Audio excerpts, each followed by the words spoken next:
So for the last 35 minutes or so, we have some time for some discussion or questions and answers. So please feel free if anyone would like to ask or... If I can repeat the question that they asked so that everyone can hear.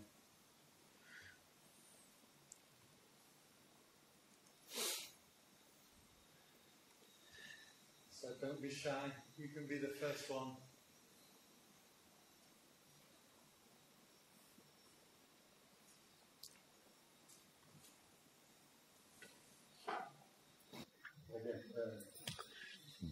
I'm wondering a little about the metta meditation, when we wish happiness to do well. Because we talk a lot about how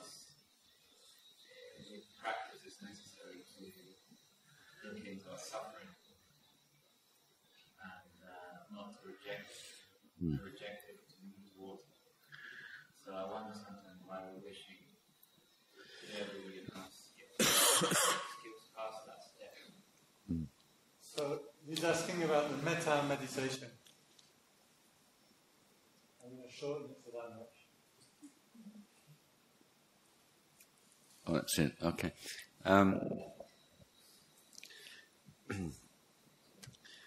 As regards the penetration, the comprehension of the nature of suffering, we can see that only the happy mind is really capable and strong enough to do that. If you're really miserable, you can't understand suffering, you just suffer. So it's the happy mind that can understand the nature of suffering. And the metta meditation is a method, a very simple, straightforward, accessible method of making yourself happy, because wishing others happy makes you happy. So that's the link. But it's more, I think, more accurate to say wishing others well, in the sense that I think most people have this reservation about it. What about, somebody who's really nasty and immoral, and how can you wish them to be happy? It just doesn't seem possible to do that. Why would you do it? The metta meditation in such a case would be that you look at what is it particularly in that person's conduct or that person's personality which is so objectionable. Let's say that person's very selfish or aggressive, let's say. So in that case, they may that person know the happiness of freedom from selfishness. Could that person know the happiness of unselfishness? Or could may that person realize the freedom of kindness and to let go of aggression? So rather than being an obstacle to spreading metta to someone, that's your particular focus. So if you're just doing this kind of may everyone be happy, it becomes kind of robotic and it tends to become more like a mantra after a while. So you have to find ways of freshening it up and making it more specific. Like it's a really good, really fun thing to do in airports or where you're sitting somewhere and you've got a long wait and you just see people going and you try to think, what good thing could you wish that person? There's some specific thing.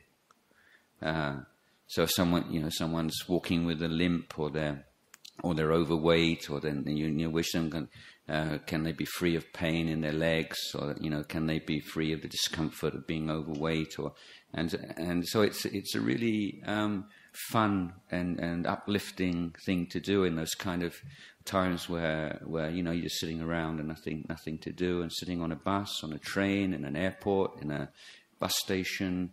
It's It's something that you don't need to go to a particular place to practice, and it just feels so good, And there's you may have heard of a well-known Buddhist teacher called Bhante Gunaratana, who lives in his monasteries in West Virginia. And he was relating how this is his practice when he does a lot of traveling, teaching. And when he was sitting in an airport once, and he just closed his eyes and does this metta meditation.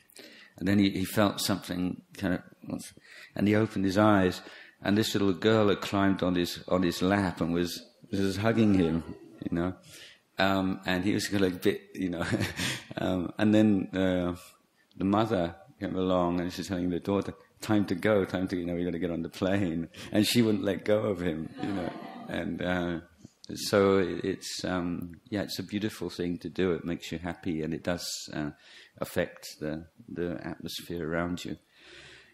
And there's a very I think profound connection between fear and aggression. That aggressive people will feel a lot of fear because they're aggressive to others. Then they assume that other people are going to be aggressive towards them, and so feel unsafe. So through practice of loving kindness, then you deal with that. You feel safe. It's not to the extent you're heedless or you're not taking care of yourself, but it takes away that sense of alienation and loneliness and all this kind of people negative energies around you. And the Buddha said the one who develops metta meditation is beloved of humans, good humans, and beloved of the unseen beings as well. So it is in from the most mundane physical sense, it is a protection for you as well.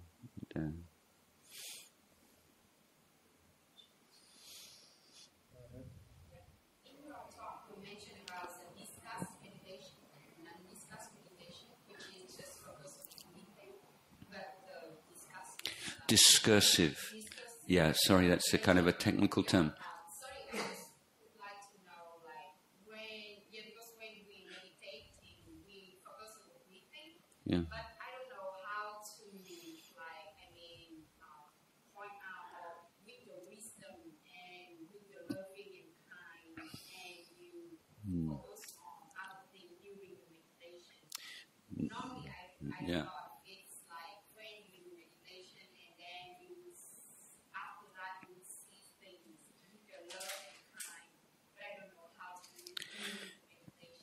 What exactly is the question?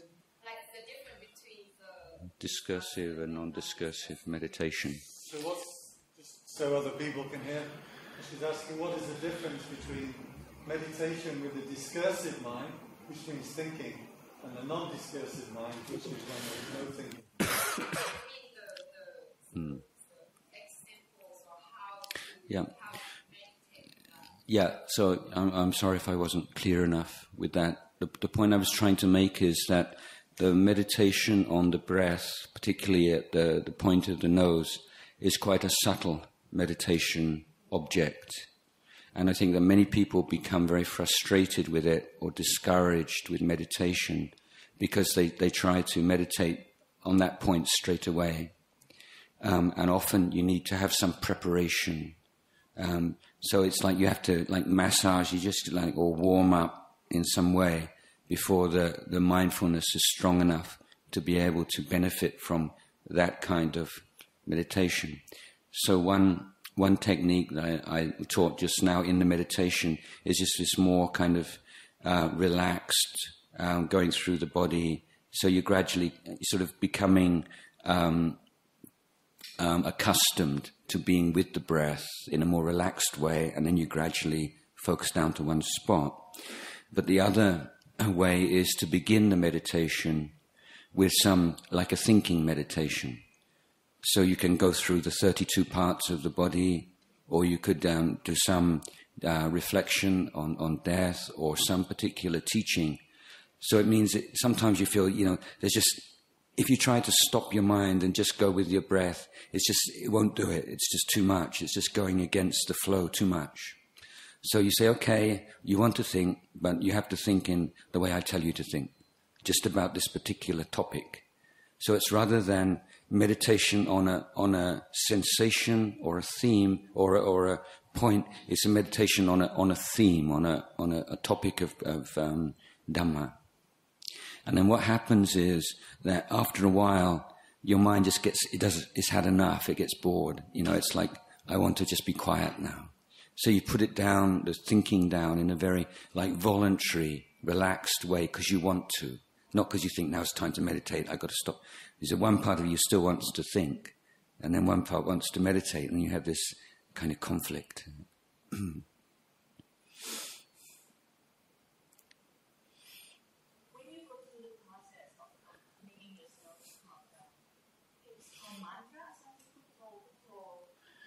Yeah, that's another option. You see, the point is, how can you persuade your mind to be with this sensation of the breath? So, if you have developed this already, or you have some barami, maybe it's quite easy that the mind just will stay with the breath. But one way of teaching the mind to be with the breath, just giving it an extra little job to do, is you use like a putto on the in-breath. You could use any word. I mean, putto is especially profound for a Buddhist. It's better to stick with, it's not hard and fast, but it's better to stick with one word, and then it becomes like natural to you to do that. But to remember that Bhutto is just a skillful means, a technique to persuade your mind to stay with the breath. And then after a while, if you keep doing it, then you don't need the Bhutto anymore. Okay? It depends. If your mind won't stay with the breath, just with the sensation, then you try Bhutto. Is that a good way for you? And Bhutto is easier to stay with the breath, and Bhutto is good for you.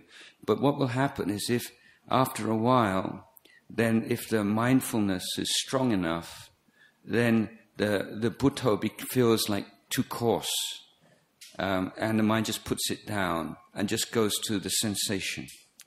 So what you want the clear awareness of the sensation. But if you can't sustain the clear awareness of the sensation, you can use a word like Bhutto, or you can use counting or some other method, just to teach the mind how to be with the breath without wandering off somewhere else. Yeah.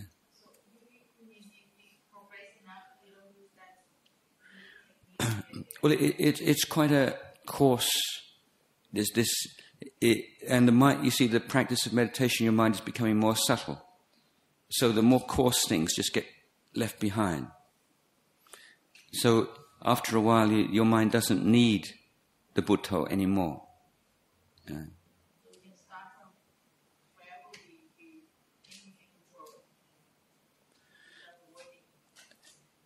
It depends, the idea is, how can you be mindful, aware, bright, present with the breath?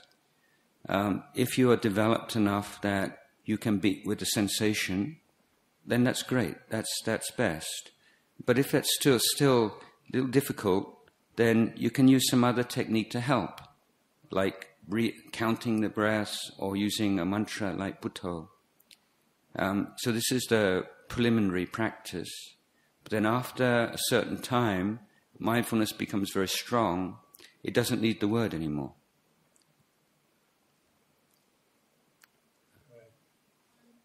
I read some research, and it said that the monks are the happiest person in the world. Which monk? I know some really miserable monks. happiest person in the world, and I just wondered if it's true. For example, in your case, do you find yourself become happier after you become one?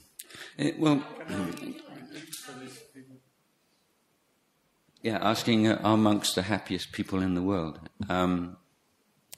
Well, happiness, there's many different levels of happiness, of course, but the let's say the most stable and let's say we can evaluate quality of happiness by how conditioned it is. So if you have a happiness which depends on so many different things, it's very weak and unreliable happiness. Okay, if it's dependent on something outside yourself, which you can't control, then it's always unstable. So the highest kind of happiness is one which is not dependent on some external stimulus or condition. It's present all the time. And that's only possible when the mind is free of defilements. Okay? Defilements, or the giled. Okay? So it's not a matter of being a monk or a nun or a lay person.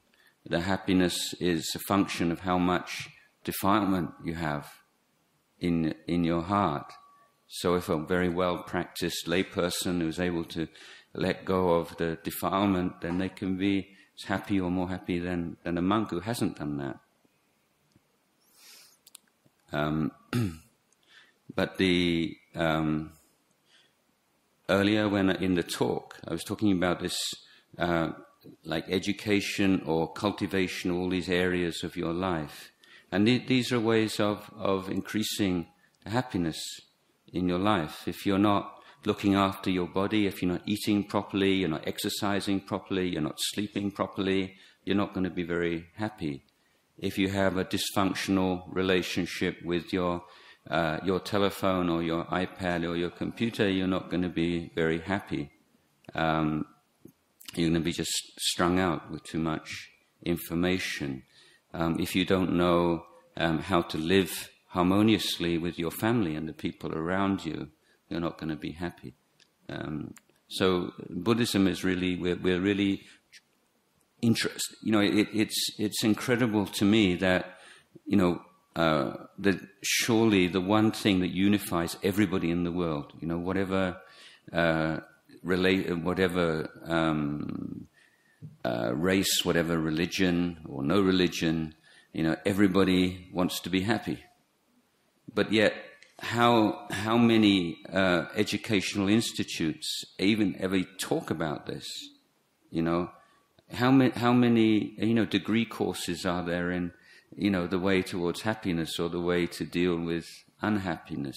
So it's so normal, we don't just take it for granted. But the thing that's the most important thing in life, happiness and suffering, is something that you can study. You can go all the way to PhD. You start off in preschool and go all the way to PhD, and you never even really thought about it. You know, it's a huge sort of black hole, blind spot. So this is what Buddhism's really about. What is happiness? What is suffering? You know, how can we be free of suffering? How can we experience more happiness? These are the really important questions that, you know, we have to ask ourselves. So I think that one of the things that distinguishes Buddhism, for me at least, and as me as a teacher, is I see my role as encouraging people to ask good questions about their life, rather than me, I'm the one who knows all about Buddhism and I'm going to tell you. You know, I think that we have within us the wisdom and the ability to ask these questions and find good answers, but we're not encouraged enough to do that in our society. The research also shows that to be happy, you need to be married. So don't believe the research. Yeah, there's research and research, isn't there? Yeah. Sorry, what do you like? Yeah. I wanted to know a little bit more about the right attitude towards watching defilements. Because you mentioned about positive regard. Sometimes I notice that when I'm aware of defilement, and stronger that my practice is, the more I become aware of it. Yeah.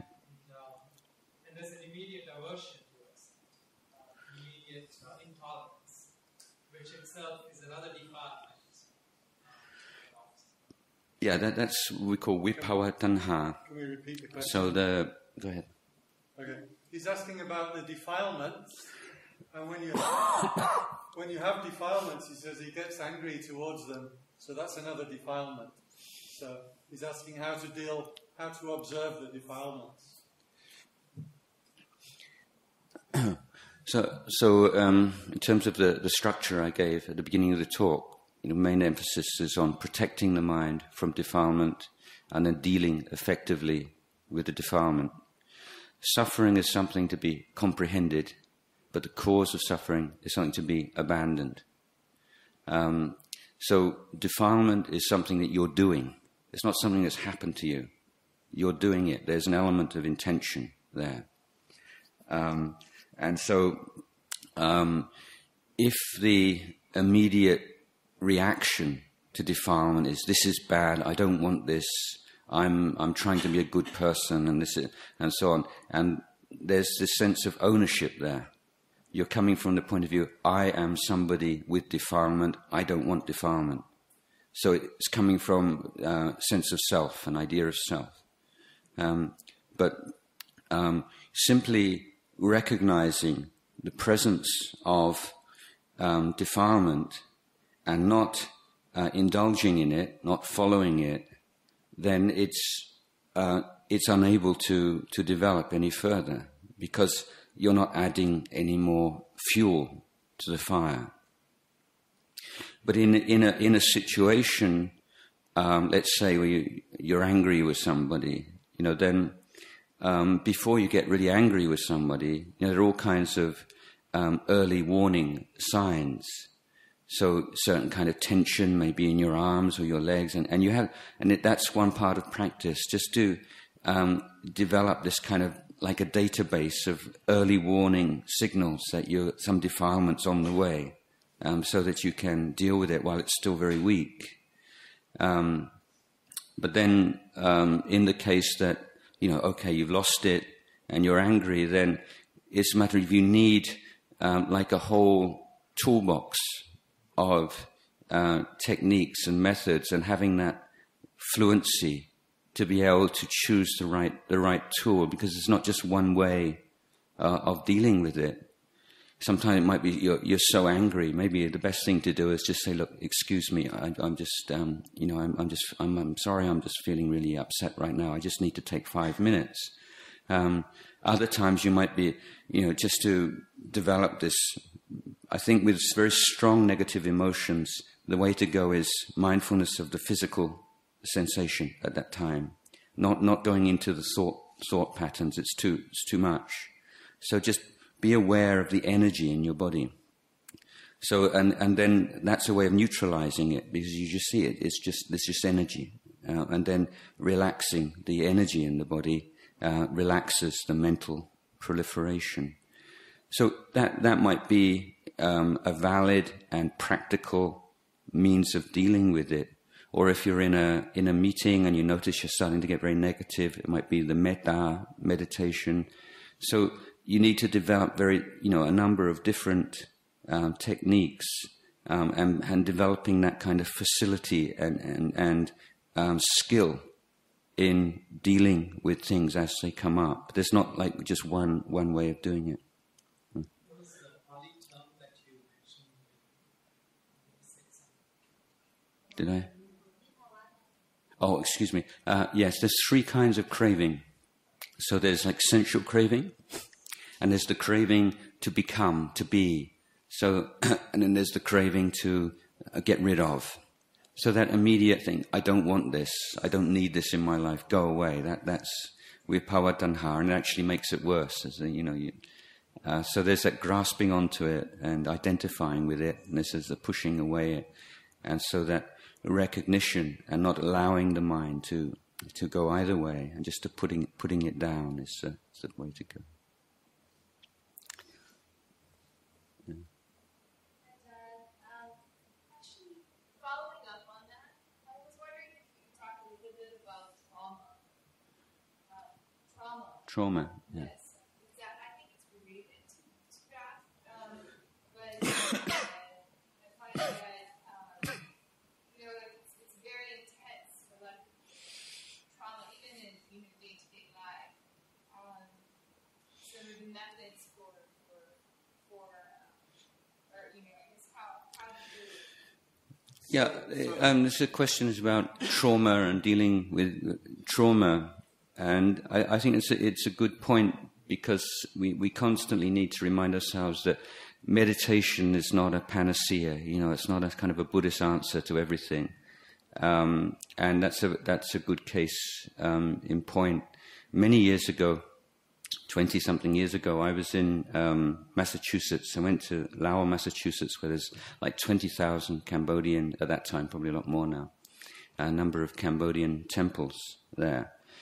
And the abbot of one of the temples, and he's quite a well-known meditation master, and I asked him, I said, these people completely traumatized by their experiences in Cambodia and the Khmer Rouge, and what do you teach? How do you teach meditation? And he said, that's a long time in the future. What I'm teaching them now is generosity, kindness, sila.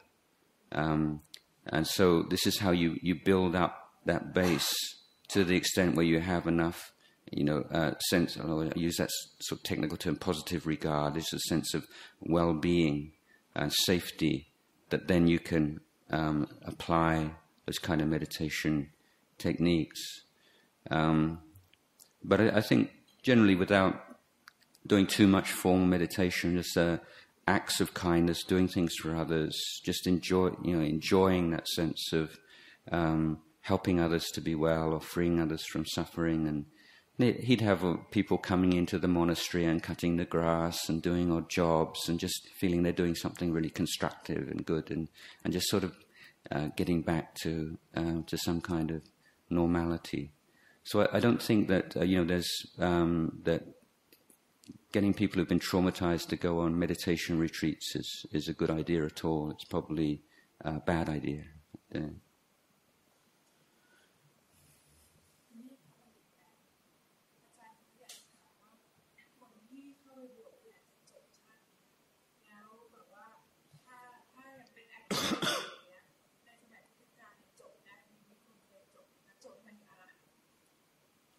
ใครจบไม่ถึงว่าคนเข้าไปบวชอย่างเงี้ยค่ะแล้วบอกว่าเป็นอาจะจบชาติเนี้ยแต่ว่ายังทำงานให้สังคมอยู่ชาติเนี้ยจะจบได้ไหมคะแล้วได้พุทธการเนี่ยมีในภาษาที่ว่าเป็น activist แล้วก็สามารถอาราหันได้ So the question is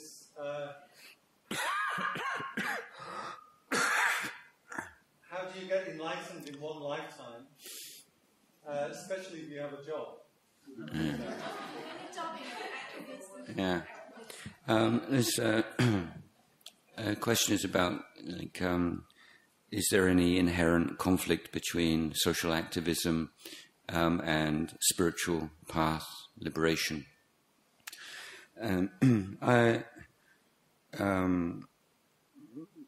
My view would be the question is not really well-founded. It's more the attitude with which you apply yourself to whatever task you have in the world, whatever livelihood you might have. Any kind of livelihood, has certain pros and cons, advantages and disadvantages, and the particular disadvantages or challenges with social activism is, tending to get into that us and them mind state. They're the bad guys, or the ones who are destroying the society, and so on and so forth. And we're this valiant band of good-hearted people fighting against the juggernaut. And so that kind of heroic us and them kind of mindset, it's quite understandable, and it gives you a certain kind of excuse me, energy. But as long as you're seeing things in terms of us and them, then you're going to experience real difficulties in spiritual life. But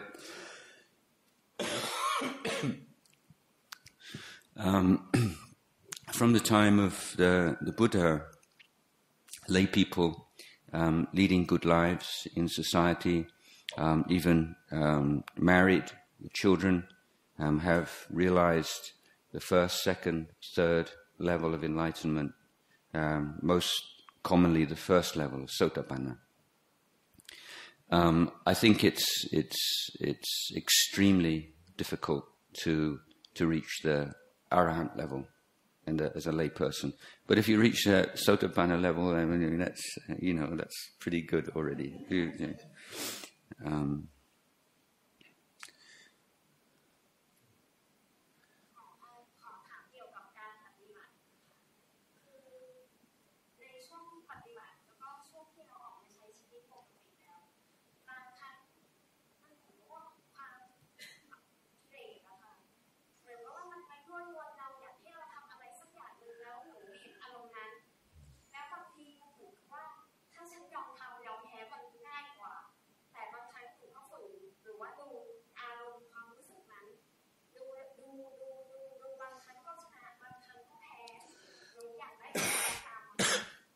Okay, this is a question about trying to practice and living in the world and all kinds of temptations and something like just being enduring and sometimes being successful, sometimes not, and some advice on that.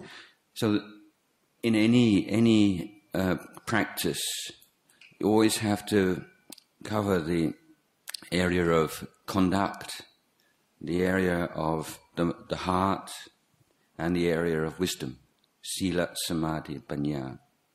So in dealing with kinds of temptations and challenges and so on, first area is sila and establishing certain guidelines for yourself that you take on, and doesn't have to be exactly the 5 precepts. You can make your own special precept as a guide for your life. So you have to be working on that level, on the sila level. Then on the samadhi level, you have to be constantly working in recognizing and letting go of the defilements that cause you to indulge in the temptation, and also to be strengthening and cultivating the positive qualities that oppose negative quality. And thirdly, and most importantly, is wisdom and understanding. It's like if I say to you, this is so delicious. This is the most delicious drink in the world, but don't have any of it. I'm going to leave it here, but you just don't take any, okay? And that's difficult, isn't it? It's and maybe sometimes and I'm just going to leave it here, and you can come any time and take it, and no one's going to tell you. No, it's not against the law. It's not. I've told everyone if she wants to take this, she can take it. Okay, so you've got this constant kind of temptation. So as long as you believe that that's really super delicious, you can never really let go of it. Sometimes you can be really strong, but other times maybe, you feel a bit tired and you think, yeah, I really deserve that. I've had a hard day and, just a little bit, But then if you find out that actually this is poison, it tastes good, but if you drink it, you die, then you don't want to drink it anymore. And that's just the wisdom. As long as it's just like the samadhi, it's this incredible thing. I've got to be a good boy or a good girl. I'm not going to do it. Don't do it. And you're constant, fighting between one side and the other side.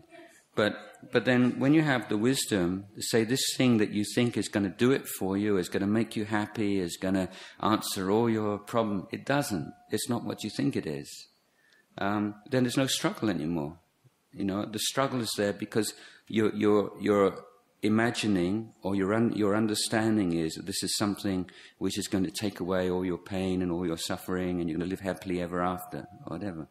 So this is why you need, all three areas in the conduct and the samadhi, developing the strong mind, but also you need this reflective investigation to see whether this temptation is really what it is that you think it is, or why is it? Why is it so important to you? What do you think you'll get from it? Yes. Living in the world, we're constantly bombarded by images of all the things we're supposed to be attached to. And obviously, if we want to develop, we have to learn non-attachment. But how do we do that without becoming monks? Yeah, did you all hear that?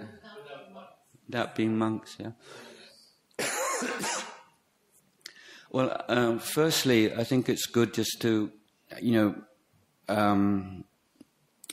have certain days, certain times of the day where you turn everything off. Turn off your telephone, turn off your TV, turn off, for an hour a day or something like that. Having times when you go up country, you come out of the city and you leave all that stuff behind you. Just come out and be with the nature. So having certain periods where you are removed from that. And one, it's just refreshing and relaxing in itself. But secondly, it gives you that ability to compare and say, wow, I'm really stressed out with all this stuff. This is really spinning my mind out. So you get some wisdom and understanding from being in a place every now and again, or a regular interval, where you're not faced with all that. I think it's really, I like to just look at advertisements and try and work out what it is that they're, how they're trying to manipulate you. It's just a really good game to play if you're in a traffic jam or something. What is it? What kind of button are they trying to press? And that developing that is just being aware of someone. Someone is out there is trying to press a button. And it's just I'm not going to let them do that. Why should I? So the more you develop the mindfulness, you're developing meditation and just slowing down a bit and simplifying your life where you can, then I think you start to develop a better sense of how much, to what extent, you want to engage with all that stuff, and everyone's situation and is different, and the responsibilities you have and so on and so forth. So it's not a matter of being a monk in the sense of there's certain basic principles, of having times of removing yourself from all this, a sense of sense restraint, a sense of observing what things do to your mind and trying to take care of your mind more, simplifying your life wherever you can. So these are the things that are taken to their kind of, their best possible level in a monastic environment, but you can adapt them, on a certain level in your own life, as best you can. So you can learn from what monks are doing. Monks are sort of like the professionals. We're living in a environment or a way of life which was set up specifically by the Buddha himself to be most conducive to practice. But then if you can see certain elements of monastic life that you can adapt, on a level that's appropriate to your own life, then I think that's the best way.